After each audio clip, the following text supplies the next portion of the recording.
భారత గణతంత్ర దినోత్సవాన్ని పురస్కరించుకొని సంగారెడ్డి జిల్లా కేంద్రంలో పోలీస్ పరేడ్ గ్రౌండ్ లో గణతంత్ర దినోత్సవ వేడుకలు ఘనంగా నిర్వహించారు. జిల్లా కలెక్టర్ ప్రావీణ్య జాతీయ పతాకాన్ని ఆవిష్కరించి పోలీసుల గౌరవ వందనాన్ని స్వీకరించారు.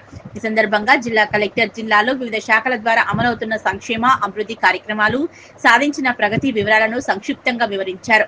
వేడుకల్లో భాగంగా డిఆర్డీఓ, హౌసింగ్, వైద్య ఆరోగ్య శాఖ, ఇండియన్ రెడ్ క్రాస్ సొసైటీ, అగ్నిమాపక శాఖ, మహిళా శిశు సంక్షేమం, దివ్యాంగులు, వయోవృద్ధుల సంక్షేమ శాఖ, పోలీస్, రవాణా శాఖల ఆధ్వర్యంలో శకట ప్రదర్శనలు నిర్వహించారు.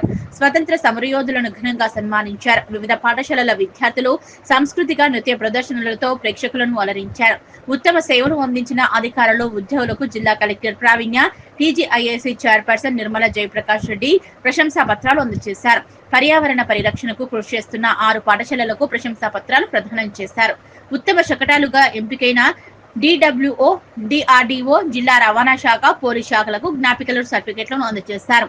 కులాంతర వివాహాలు చేసుకున్న 41 జంటలకు 1,02,50,000 రూపాయల చెక్కులు అందజేశారు. 9 మంది దివ్యాంగులకు ఉచితంగా ఉపకరణాలు పంపిణీ చేశారు. వీరిలో 5గురికి ల్యాప్టాప్లు, 1కి ట్యాబ్, 3గురికి 5G మొబైల్ ఫోన్లు అందజేశారు. అనంతరం జిల్లా collector, TGIAC chairperson Nirmala Jayaprakash రెడ్డిలు వివిధ శాఖలలో ఏర్పాటు చేసిన స్టాళ్లు సందర్శించారు. ఈ కార్యక్రమంలో TGIAC chairperson Nirmala Jayaprakash Reddy, additional కలెక్టర్లు Madhuri, Pandu, sub collector Umaharathi, revenue divisional అధికారులు రాజేందర్, దేవ్జా, అధికారులు, ఉద్యోగులు, విద్యార్థులు, ప్రజలు పాల్గొన్నారు. 77వ భారత గణతంత్ర దినోత్సవ వేడుకల సందర్భంగా జిల్లా ప్రజలకు గణతంత్ర దినోత్సవ శుభాకాంక్షలు. భారత గణతంత్ర దినోత్సవ సందర్భంగా నిర్వహిస్తున్న వేడుకలకు విచ్చేసిన జిల్లా ప్రజలకు, ప్రజాప్రతినిధులకు, జిల్లా న్యాయమూర్తులకు, స్వతంత్ర సమరయోధులకు, అధికారులకు, పాత్రికేయులకు, విద్యార్థులకు నా హృదయపూర్వక శుభాకాంక్షలు. ఈరోజు మనందరికీ పండుగ రోజు. ప్రపంచంలోని గొప్ప సార్వభౌమ సామ్యవాద లౌకిక ప్రజాస్వామ్య గణతంత్ర దేశంగా భారతదేశాన్ని నిలుపుకునేందుకు భారతరత్న డాక్టర్ బిఆర్ అంబేద్కర్ గారి సారథ్యంలో రూపొందిన భారత రాజ్యాంగం 1950 జనవరి 26 నాడు అమల్లోకి వచ్చింది. భారతదేశ స్వతంత్ర కోసం పోరాటం సాగించిన అమరవీరులకు, భారత రాజ్యాంగ రూపకల్పన చేసిన రాజ్యాంగవేత్తలకు ఈ సందర్భంగా నా జోహార్లు అర్పిస్తున్నాను. జిల్లాలో అమలవుతున్న పలు అభివృద్ధి మరియు సంక్షేమ కార్యక్రమాల ప్రగతి ఈ సందర్భంగా మీకు తెలియజేస్తున్నాను. వ్యవసాయ శాఖ రైతు భరోసా పథకం ద్వారా వ్యవసాయ యోగ్యమైన భూములకు ఎకరానికి సంవత్సరానికి 12,000 రూపాయలు ప్రభుత్వం అందిస్తుంది. జిల్లాలో 2025 వానాకాలంలో 3,58,000 రైతుల ఖాతాల్లో మొత్తం 422 కోట్ల రూపాయలు జమ చేయడం జరిగింది. ఆయిల్ పామ్ పథకం ద్వారా జిల్లాలో 3,750 ఎకరాలు లక్ష్యం కాగా 1,224 ఎకరాల్లో 284 మంది రైతులు ఆయిల్ పామ్ పంటను బిందు సేద్యంతో అమలు చేయడం జరిగింది. ప్రజా పంపిణీ వ్యవస్థ, కొత్త రేషన్ కార్డులు. మన జిల్లాలో గల 856 చౌక ధర దుకాణాల ద్వారా ఆహార భద్రత పథకం కింద ప్రతి నెల ఉచితంగా 9,117 మెట్రిక్ టన్నుల సబ్సిడీ సన్నబియ్యం ఈపాస్ విధానం లబ్ధిదారులకు పంపిణీ చేయడం జరుగుతుంది. వరి ధాన్యం కొనుగోలు. జిల్లాలో ఈ వానాకాలం సీజన్లో వడ్లు కొనుగోలు చేయుటకు 216 కొనుగోలు కేంద్రాలు ఏర్పాటు చేసి 1,86,000 మెట్రిక్ టన్నుల వరి ధాన్యం కొనుగోలు చేయడం జరిగింది. దానికి గాను ₹443 crores రైతుల ఖాతాలో జమ చేయడం జరిగింది. సన్న ధాన్యం కొనుగోలు సంబంధించిన అదనంగా 1 క్వింటాల్కు ₹500 చెల్లించడం జరిగింది. చేయూత పథకం.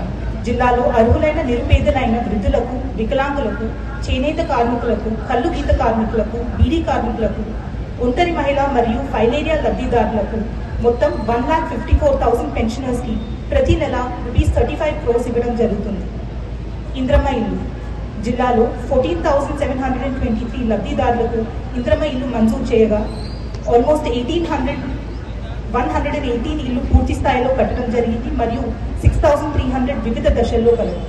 ఇప్పటి వరకు ₹163 crores లబ్ధిదారుల ఖాతాలో జమ చేయడం జరిగింది. మహాలక్ష్మి పథకం, ఉచిత రవాణా పథకం. మహాలక్ష్మి పథకం ప్రారంభం నుండి ఇప్పటి వరకు జిల్లాలో 4,54,00,000 సార్లు మహిళలు ఉచితంగా ప్రయాణం చేశారు. తద్వారా మహిళలకు 204 కోట్ల రూపాయలు పొదుపైనది. ₹500K గ్యాస్ సిలిండర్ పథకం ద్వారా అర్హులైన 1,77,000 వినియోగదారులకు LPG gas cylinder subsidy ₹21 crores లక్షలు ₹21 crores 85 lakhs రూపాయలు ప్రభుత్వం అందించింది. గృహజ్యోతి పథకం ద్వారా ఇప్పటి వరకు 2,17,000 గృహ వినియోగదారులకు ఉచిత విద్యుత్ అందించడం జరిగింది. అందుకు గాను మొత్తం 152 crores ఛార్జీలు డిస్కాంలకు ప్రభుత్వం చెల్లించడం జరిగింది.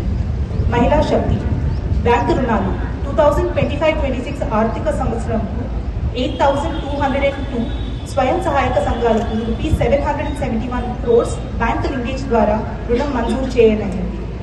వడ్డీ లేని రుణాలు 2024-25 ఆర్థిక సంవత్సరాలకు 15,074 స్వయం సహాయక సంఘాలకు ₹36 crores వడ్డీ లేని రుణాలు మంజూరు చేయడం జరిగింది. ఇందిరా మహిళా శక్తి చీరల పంపిణీ ఈ పథకం ద్వారా జిల్లాలో గ్రామీణ ప్రాంతాల్లో ఉన్న 1,98,560 మరియు పట్టణ ప్రాంతాల్లో 65,000 స్వయం సహాయక సంఘాల మహిళలకు ఉచితంగా చీరల పంపిణీ చేయడం జరిగింది. పెట్రోల్ బంక్ జూన్ 2025 నెలలో ఇండియన్ ఆయిల్ కార్పొరేషన్ లిమిటెడ్ సహకారంతో సంగారెడ్డి జిల్లాలో జిల్లా మహిళా సమాఖ్య ద్వారా పెట్రోల్ బంక్ ఏర్పాటు చేయబడింది. దీని ద్వారా నెలకు లక్షల రూపాయల లాభం పొందుతూ విజయవంతంగా కొనసాగుతుంది. సోలార్ ప్లాంట్ మహిళా సమాఖ్యల ద్వారా నాగల్గిద్ద గుమ్మడిదల మండలాల్లో ఒక్కొక్క సోలార్ ప్లాంట్ ₹3 crores వ్యయంతో ఏర్పాటు చేస్తున్నారు. మహిళా శిశు దివ్యాంగుల మరియు వయోవృద్ధుల శాఖ వయోవృద్ధుల డే కేర్ సెంటర్ వయోవృద్ధుల కొరకు Pranam day care centre Sangareddy జిల్లాలోని మహిళా ప్రాంగణంలో ప్రారంభించడం జరిగింది. వృద్ధుల మానసిక శారీరక ఆరోగ్యానికి